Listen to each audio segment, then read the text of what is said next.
भारत को खेल के क्षेत्र में ऊंचाइयों तक पहुंचाने के लिए मोदी सरकार इन दिनों खेलो इंडिया गेम्स करवा रही है, लेकिन इंडिया के लिए गेम खेलने वाले सिस्टम पर शेम कर रहे हैं। जिन पहलवानों को देश के लिए लड़ना था वो 1 महीने से ज्यादा वक्त से देश के सिस्टम से लड़ रहे हैं। जंतर मंतर से तंबू उखाड़ दिया तो इंडिया गेट से लड़ने का पहलवानों ने जंग जारी रखने का ऐलान कर दिया। ब्रजभूषण के खिलाफ लड़ाई का बिगुल फूंकने वाले इन पहलवानों के साथ क्या नहीं हुआ। बिजली पानी नहीं दिया, धरना हटाने का प्रेशर बनाया गया और एक पूर्व अधिकारी ने गोली मारने तक की बात कह दी। पर न्याय की आस लिए ये रेसलर अड़े हुए हैं। सरकार के रुख से अब पहलवान अपना मेडल गंगा में फेंकने तक को तैयार हैं। तो आखिर मोदी सरकार इन पहलवानों की सुन क्यों नहीं रही? बीजेपी तो बड़ी रणनीति वाली पार्टी है, फिर चुनावी साल में मणिपुर की हिंसा और पहलवानों का ये प्रदर्शन उससे कंट्रोल क्यों नहीं हो रहा? मोदी जी तो खिलाड़ियों से मिलते रहते हैं, ओलंपिक हो तो फोन पर बात तक करते हैं, हर प्रतियोगिता पर उनके ट्वीट भी आ जाते हैं। फिर देश के लिए मेडल लाने वाले इन पहलवानों की सुनवाई आखिर क्यों नहीं? आज यही समझने की कोशिश करते हैं। सरकार और पहलवानों के बीच न्याय का ये दंगल 3 महीने पहले 18 जनवरी को उस समय शुरू हुआ जब देश के दिग्गज पहलवानों विनेश फोगाट, साक्षी मलिक और बजरंग पुनिया के साथ कई पहलवानों ने कुश्ती महासंघ अध्यक्ष ब्रजभूषण शरण सिंह पर शोषण के आरोप लगाए। ब्रजभूषण सिंह के खिलाफ पहलवानों ने प्रमुख तौर पर यौन शोषण, तानाशाही, मनमानी, अपशब्दों का प्रयोग, मानसिक प्रताड़ना, आवाज उठाने पर धमकाने जैसे 5 आरोप लगाए थे।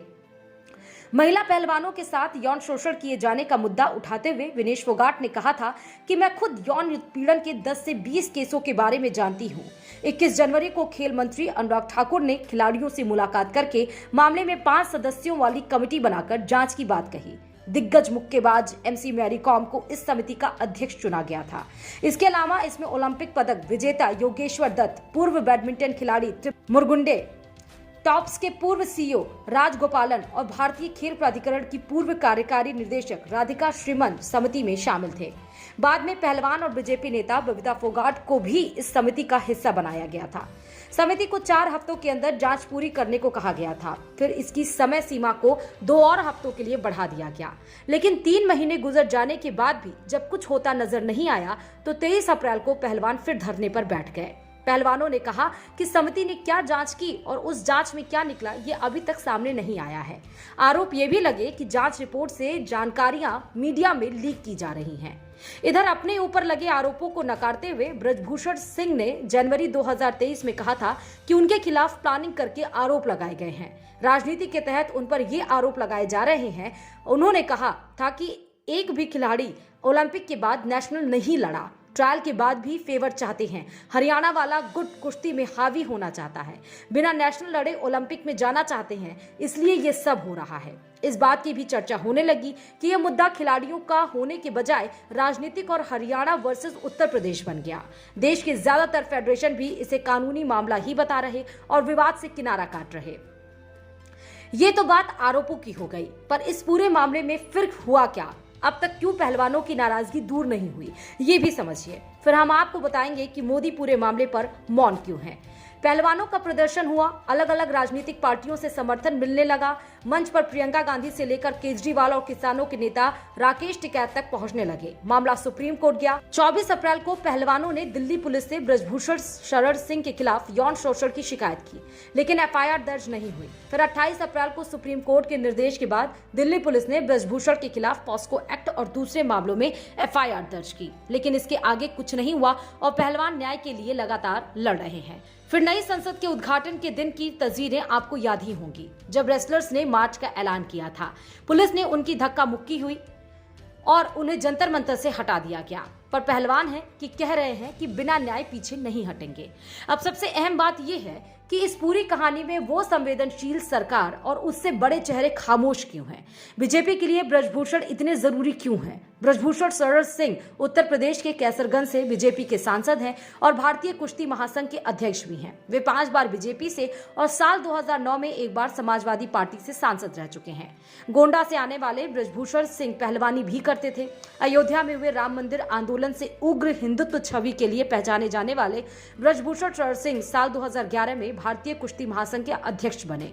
चुनावी साल है, ब्रजभूषण कई बार से सांसद हैं, यानी सियासी कद ठीक ठाक है। यूपी में क्या इसलिए चुप्पी है या फिर मोदी सरकार को मामले में राजनीति नजर आ रही है? उन्हें लग रहा है ये पहलवान टूल है, किसी का इसलिए कोई लोड नहीं ले रहा है। ये दोनों बात समझ से परे है। समस्या को समस्या क्यों बनाकर रखा जा रहा है? अनुराग ठाकुर तो खुद युवा हैं, खेल से जुड़े रहे हैं, फिर कमेटी वाले सरकारी सिस्टम के भरोसे पहलवानों की परेशानी को छोड़ना कितनी समझदारी का काम है? ठीक है कि ब्रजभूषण पार्टी के लिए जरूरी होंगे, पर पहलवानों से बात की पहल हो सकती थी। पीएम मोदी खुद बुला सकते थे। उनका आश्वासन एक भरोसा पैदा करता।